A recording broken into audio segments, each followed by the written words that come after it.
আকাশবাণী আগরতলা। স্থানীয় সংবাদ পড়ছি চন্দন লেখাপাল। এখনকার বিশেষ বিশেষ খবর হলো, প্রধানমন্ত্রী নরেন্দ্র মোদী আজ উন্নত ভারতের যাত্রাপথে নারীদের রূপান্তরমূলক ভূমিকার ওপর গুরুত্ব আরোপ করেছেন।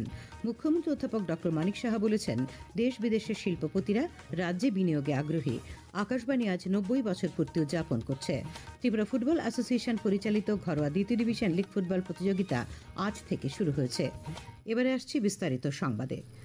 প্রধানমন্ত্রী নরেন্দ্র মোদী আজ উন্নত ভারতের যাত্রাপথে নারীদের রূপান্তরমূলক ভূমিকার কথা উল্লেখ করে বলেন, গত 11 বছর ধরে নারী নেতৃত্বাধীন উন্নয়নের ওপর সরকার মনোযোগ দিয়েছে। কেন্দ্রে এনডিএ সরকারের 11 বছর পূর্তিতে শ্রী মোদী পুনরায় নিশ্চিত করেছেন যে বিজ্ঞান, শিক্ষা, খেলাধুলো, স্টার্টআপ এবং সশস্ত্র বাহিনী সহ সকল ক্ষেত্রেই নারীরা উৎকর্ষ সাধন করছেন এবং বহু মানুষকে অনুপ্রাণিত করছেন। সামাজিক মাধ্যমে একটি পোস্টে প্রধানমন্ত্রী উল্লেখ করেছেন যে এনডিএ সরকার একাধিক কার্যকরী উদ্যোগের মাধ্যমে নারী নেতৃত্বাধীন উন্নয়নকে নতুন করে সংজ্ঞায়িত করেছে। এর মধ্যে রয়েছে স্বচ্ছ ভারত অভিযানের মাধ্যমে মর্যাদা নিশ্চিত করা, জনধন অ্যাকাউন্টের মাধ্যমে আর্থিক অন্তর্ভুক্তি এবং তৃণমূল পর্যায়ে ক্ষমতায়ন। তিনি উজ্জ্বলা যোজনাকে একটি মাইলফলক হিসেবে উল্লেখ করেন। মুদ্রা ঋণ কিভাবে লক্ষ লক্ষ মহিলাকে উদ্যোক্তা হতে এবং স্বাধীনভাবে তাদের স্বপ্ন পূরণ করতে সক্ষম হয়েছে সে বিষয়টি উল্লেখ করেন তিনি উল্লেখ করেন যে প্রধানমন্ত্রী আবাস যোজনার আওতায় মহিলাদের নামে ঘর নির্মাণের ব্যবস্থা কিভাবে তাদের নিরাপত্তা এবং ক্ষমতায়নের উপর উল্লেখযোগ্য প্রভাব ফেলেছে।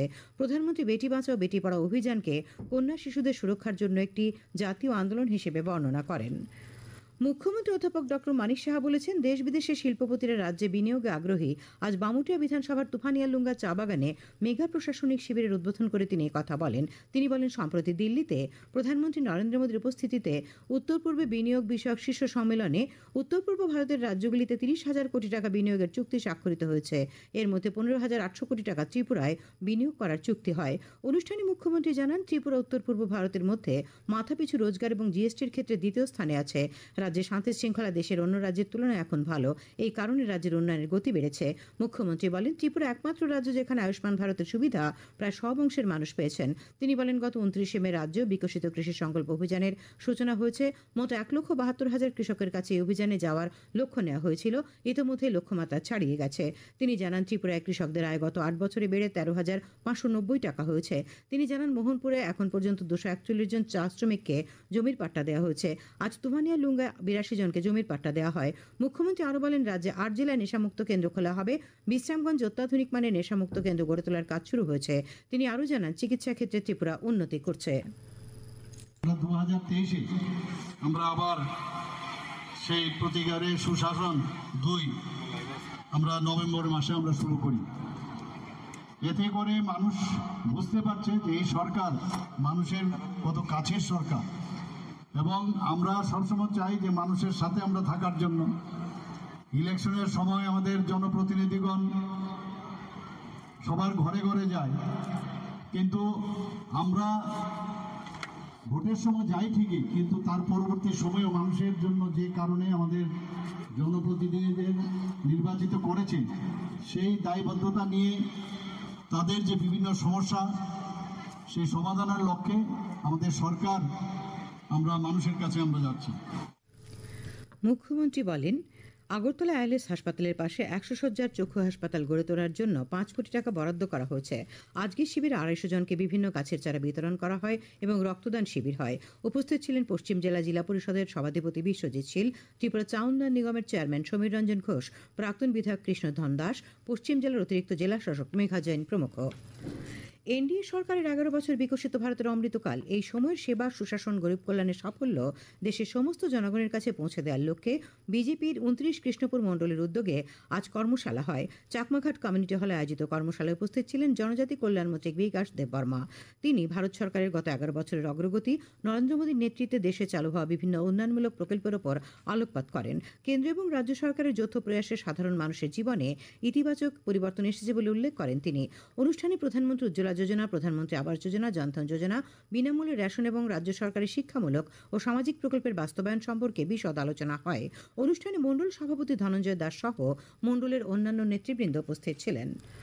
অর্থমন্ত্রী প্রণজিৎ সিংহ রায় আজ উদয়পুর নবারুণ ক্লাবের 52তম প্রতিষ্ঠা দিবস উপলক্ষে ক্লাব প্রাঙ্গণে এক রক্তদান শিবিরের উদ্বোধন করেন। তিনি সবাইকে রক্তদানে এগিয়ে আসার আহ্বান জানান। শিবিরে 12 জন মহিলা সহ মোট 27 জন স্বেচ্ছায় রক্তদান করেন। শিবিরে উপস্থিত ছিলেন বিধায়ক জিতেন্দ্র মজুমদার, উদয়পুর পুর পরিষদের চেয়ারম্যান শীতল চন্দ্র মজুমদার, বিশিষ্ট সমাজসেবী সবিতা নাগ ও সানি সাহা। খবর প্রচারিত হচ্ছে আকাশবাণীর আগরতলা কেন্দ্র থেকে। আকাশবাণী আজ 90 বছর পূর্তি উদযাপন করছে। 1936 সালের 8 জুন ভারতীয় রাষ্ট্রীয় সম্প্রচার পরিষেবার নামকরণ করা হয় অল ইন্ডিয়া রেডিও AIR। এই দিনটি দেশের সাংস্কৃতিক তথ্য সম্প্রচার ইতিহাসের একটি বিশেষ মুহূর্তকে চিহ্নিত করে, কারণ ওই দিন এমন একটি কণ্ঠস্বরের জন্ম হয় যা প্রজন্মের পর প্রজন্ম ধরে প্রতিধ্বনিত হবে। আকাশবাণীর সংবাদদাতা জানাচ্ছেন যে 1936 সালের 7 জুন অল ইন্ডিয়া রেডিওর তৎকালীন সরকারি ম্যাগাজিন দ্য ইন্ডিয়ান লিসেনারের প্রথম পৃষ্ঠায় আকাশবাণীর ঘোষণা দেওয়া হয়েছিল। স্বাধীনতার পর আকাশবাণী দ্রুত সম্প্রসারিত হয়। 1956 সালে আকাশবাণীর নামটি গ্রহণ করা হয়। বর্তমানে আকাশবাণী 591টি স্টেশন পরিচালনা করে, যা ভারতের 98% জনসংখ্যার কাছে পৌঁছয়। 23টি ভাষা এবং 146টি উপভাষায় সম্প্রচার করে আকাশবাণী। 2016 সালের জুন মাসে চালু হওয়া প্রধানমন্ত্রী সুরক্ষিত মাতৃত্ব অভিযান PMSMA হল ভারত সরকারের স্বাস্থ্য ও পরিবার কল্যাণ মন্ত্রকের একটি প্রধান উদ্যোগ। এটি প্রতি মাসের 9 তারিখে বিশেষ করে দ্বিতীয় এবং তৃতীয় ত্রৈমাসিকে সমস্ত গর্ভবতী মহিলাদের বিনামূল্যে নিশ্চিত, ব্যাপক এবং মানসম্পন্ন প্রসবপূর্ণ যত্ন পরিষেবা প্রদানের জন্য পরিকল্পনা করা হয়েছিল। এর মূল লক্ষ্য হল উচ্চ ঝুঁকিপূর্ণ গর্ভাবস্থার প্রাথমিক শনাক্তকরণ এবং দ্রুত ব্যবস্থাপনার মাধ্যমে প্রসূতি এবং নবজাতকের মৃত্যু হার হ্রাস করা। কুমারঘাটের গীতাঞ্জলি অডিটোরিয়ামে আজ এক অনুষ্ঠানে পাবিয়াছড়া বিধানসভা কেন্দ্রের অধীন বিদ্যালয়গুলি থেকে মাধ্যমিক এবং উচ্চ মাধ্যমিক পরীক্ষায় উত্তীর্ণ কৃতী শিক্ষার্থীদের সম্বর্ধিত করা হয়। বিধায়ক ভগবান চন্দ্র দাস কর্মসূচির উদ্বোধন করেন। বক্তব্য রাখেন শিক্ষাপ্রতি বিকাশিন্দু দেব এবং রবীন্দ্র সিনহা। অনুষ্ঠানে 8 শতাধিক শিক্ষার্থীকে শংসাপত্র এবং স্মারক উপহার দেওয়া হয়। কৈলাসহর রামকৃষ্ণ মিশন আশ্রমের উদ্যোগে আজ আশ্রম চত্বরে প্রসূতি ও শিশু স্বাস্থ্য শিবির হয়। এখানে 46 জন সন্তান সম্ভবা মা এবং 173 জন শিশুর চিকিৎসা করে বিনামূল্যে ওষুধ দেওয়া হয়। তাছাড়া ফল ও কিছু প্রয়োজনীয় সামগ্রী তাদের মধ্যে বিলি করা হয়। অনুষ্ঠানে বক্তব্য রাখেন কৈলাসহর রামকৃষ্ণ মিশন আশ্রমের সহ সম্পাদক স্বামী মতিশানন্দজি মহারাজ, চিকিৎসকদ্বয় ডক্টর দেবাশিস তরফদার এবং ডক্টর প্রদ্যোৎ সেন। পুর মেয়র তথা বিধায়ক দীপক মজুমদার জানিয়েছেন, পুঁথিগত শিক্ষা অর্জনের পাশাপাশি ছাত্রছাত্রীদের চিন্তা চেতনাকে কাজে লাগিয়ে রাজ্যের তথা সমাজের জন্য ভালো কিছু করার দায়িত্ব শিক্ষক শিক্ষিকাদের পাশাপাশি অভিভাবকদেরও নিতে হবে।